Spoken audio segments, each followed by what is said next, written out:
Hi, my name is Amy Carroll. As a communication coach and trainer, I work a lot with my clients on using gestures effectively. You may have seen one of my other videos, either the benefit of effective gesturing or the top 10 gestures for building your gesture library. Today, I'm going to give you the guidelines for the do's and the don'ts of effective gesturing.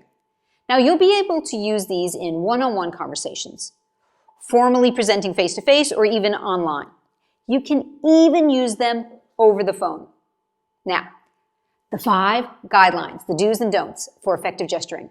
First guideline, avoid what I call noodle arms. If I were to quote Aristotle, it might look like this. We are what we repeatedly do. Excellence then is not an act, it's a habit. Not so effective, right?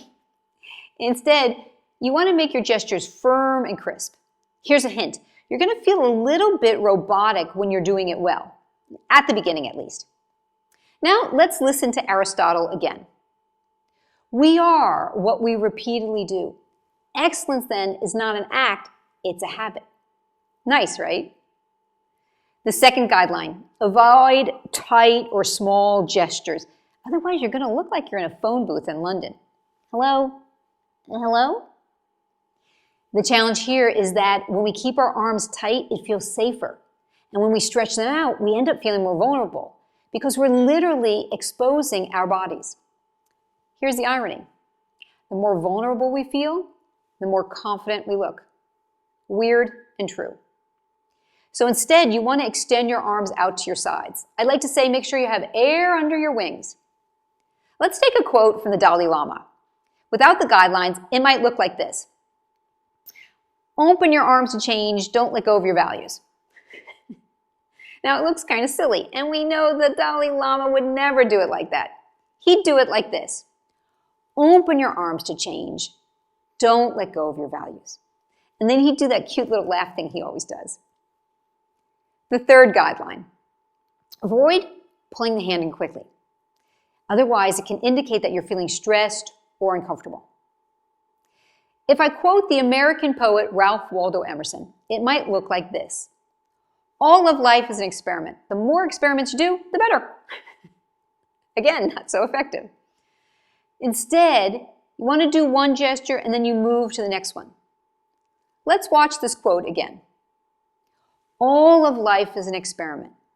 The more experiments you do, the better. Fourth guideline is keep your fingers together.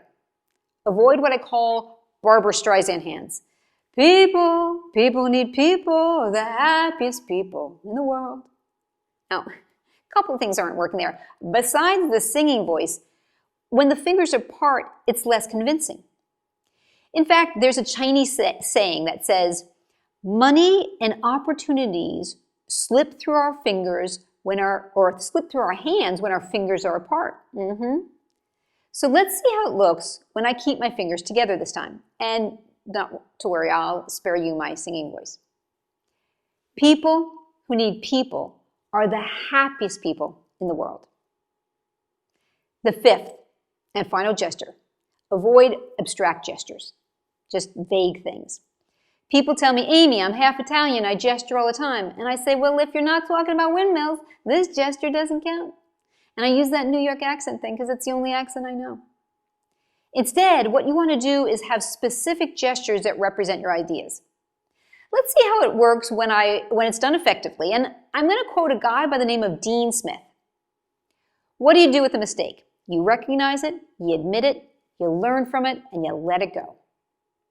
Honestly, I don't know who this Dean Smith guy is, though I like the way he thinks.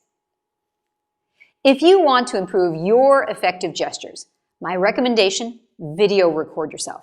It will be painful and it will close that gap fast. You'll discover you look way better than you feel, trust me. And you want to practice 3 to 5 minutes a day in low stress moments for several weeks until it starts to feel natural. Those are my tips for today. If you enjoyed this video and you want additional ideas on how to become a more powerful communicator, feel free to connect with me on my social media channels at Amy Carroll Coaching, or check out my book, The Ego Tango. Thanks for tuning in and happy partnering.